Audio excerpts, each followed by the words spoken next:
भारत, जो हाल के वर्षों में रक्षा उत्पादन में आत्मनिर्भरता की दिशा में तेजी से आगे बढ़ रहा है, अब वह अपने घरेलू विकसित multi barrel rocket launchers MBRL को पिनाका को आर्मेनिया भी सप्लाई कर रहा है। इस कदम के साथ भारत ने रक्षा क्षेत्र में अपने वैश्विक विस्तार और तकनीकी क्षमताओं को फिर से साबित कर दिया है। पिनाका रॉकेट लॉन्चर, जिसे DRDO ने विकसित किया है, 80 किलोमीटर से अधिक दूरी तक लक्ष्य को भेजने में माहिर है।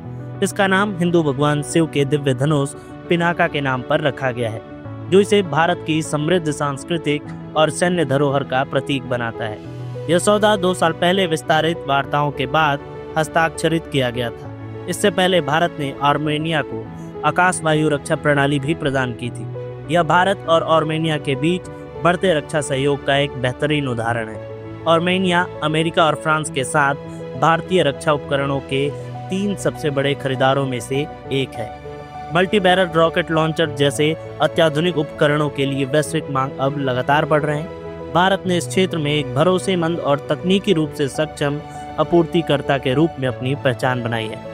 पिनाका सिस्टम की आपूर्ति न केवल भारत की तकनीकी क्षमताओं को प्रदर्शित करता है, बल्कि यह विश्व स्तर पर भारत के प्रभाव को भी मजबूत बनाता है। भारत की बढ़ती रक्षा आपूर्ति की कहानी यहीं समाप्त नहीं होती है। आर्मेनिया के साथ हाल ही में संपन्न हुए समझौते इस बात का प्रमाण है कि भारतीय हथियार प्रणाली न केवल विश्व स्तरीय है, बल्कि रणनीतिक भागीदारी में भी बढ़ावा दे रही है। इससे पहले भारत ने आर्मेनिया को आकाश वायु रक्षा प्रणाली भी भेजी थी, जो वायु हमलों के बचाव में अत्यंत प्रभावशाली है। अमेरिका और फ्रांस जैसे बड़े बाजारों के साथ आर्मेनिया भारत के लिए एक नया रणनीतिक साझेदार बनकर आया है। भारत द्वारा इन रक्षा सौदों को बढ़ावा देने का मुख्य उद्देश्य केवल आर्थिक लाभ नहीं है।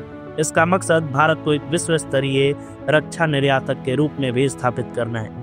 ये सौदे प्रधानमंत्री नरेंद्र मोदी के आत्मनिर्भर भारत अभियान का भी समर्थन करते हैं, जो भारत को रक्षा उत्पादन में आत्मनिर्भर बनाने के लिए प्रेरित करता है। इस सफलता के साथ यह साफ है कि भारत अपने रक्षा क्षेत्र को न केवल घरेलू जरूरतों के लिए बल्कि वैश्विक बाजारों के लिए भी तैयार कर रहा है। इन कदमों के जरिए भारत ने एक सशक्त और आत्मनिर्भर राष्ट्र बनने के लिए अपनी कदम को और भी मजबूत कर दिया है।